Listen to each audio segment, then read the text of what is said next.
तकरीबन 5 दशक तक देश की सियासत को करिश्माई अंदाज से जीने वाले प्रणब दा के सफर में बहुत सारे अध्याय हैं। सांसद से देश के राष्ट्रपति तक का सफर तय करने वाले प्रणब मुखर्जी सभी राजनीतिक दलों के प्रिय थे और सब उनको सम्मान से प्रणब दा ही पुकारते थे।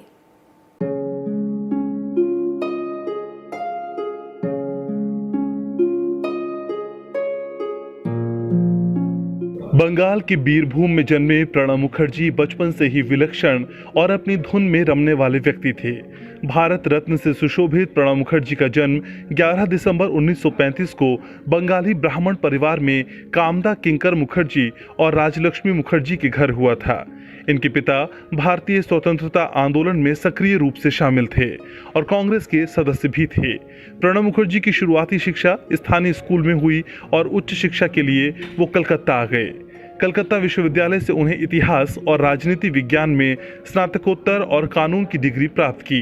प्रणब मुखर्जी ने राजनीति में आने से पहले पढ़ाई पूरी करने के बाद कलकत्ता में deputy accountant general post and telegraph के कार्यालय में एक उच्च स्तरीय क्लर्क के रूप में नौकरी की।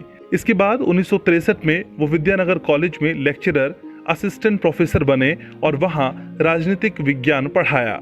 बाद में उन्होंने एक पत्रकार के रूप में देशर डाक के साथ भी काम किया। प्रणब मुखर्जी के राजनीतिक जीवन की 1969 में शुरुआत हुई। उन्होंने मिदनापुर उपचुनाव अभियान में हिस्सा लिया। उस समय देश की प्रधानमंत्री रही इंदिरा गांधी ने उनकी प्रतिभा को पहचाना और उन्हें कांग्रेस में शामिल कर लिया।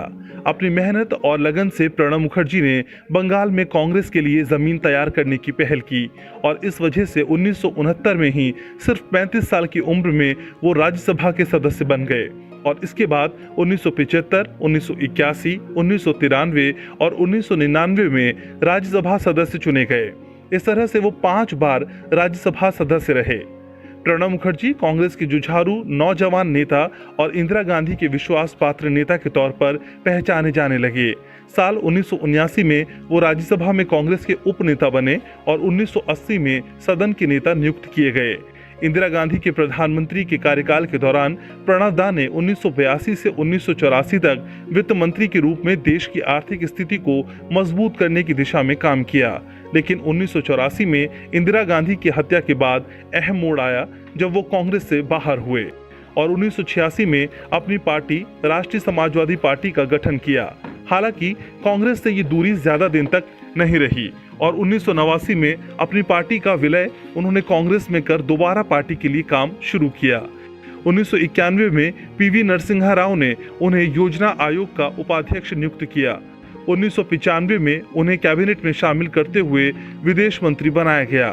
प्रणब मुखर्जी ने 2004 से 2012 तक संसद के निचले सदन के नेता के रूप में कार्य किया। उनके पास कई वर्षों का कूटनीतिक अनुभव भी है।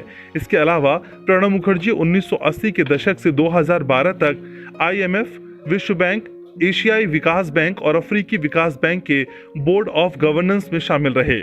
1982, 1983 और 1984 में कॉमनवेल्थ वित्त मंत्रियों के सम्मेलन में भारतीय प्रतिनिधि मंडल का नेतृत्व भी किया और वो कांग्रेस संसदीय दल और कांग्रेस विधान दल के मुखिया भी रहे। उन्होंने भारत सरकार के कई अहम मंत्रालयों की जिम्मेदारी संभाली। 2004 में यूपीए 1 के दौरान मनमोहन सिंह सरकार में प्रणब मुखर्जी रक्षा मंत्री बनाए गए। 2006 से 2009 में प्रणब मुखर्जी दोबारा भारत के विदेश मंत्री बनाए गए।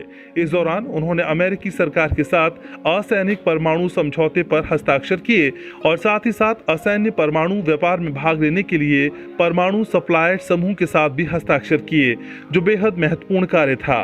प्रणब मुखर्जी 3 बार 1980, 1984 और फिर 1990 में भारत के वाणिज्य मंत्री बनाए गए। 2009 में प्रणब मुखर्जी भारत के दोबारा वित्त मंत्री नियुक्त किए गए थे। इस पद पर उन्होंने 2012 तक कार्य किया और 2009 से 2011 तक आम बजट पेश किया। इसके अलावा वो कई शैक्षणिक संस्थाओं के अध्यक्ष और ट्रस्टी भी बने।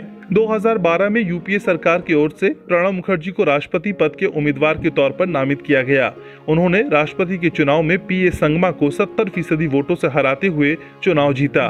प्रणब मुखर्जी ने 25 जुलाई 2012 को भारत के 13वें राष्ट्रपति के रूप में शपथ ली।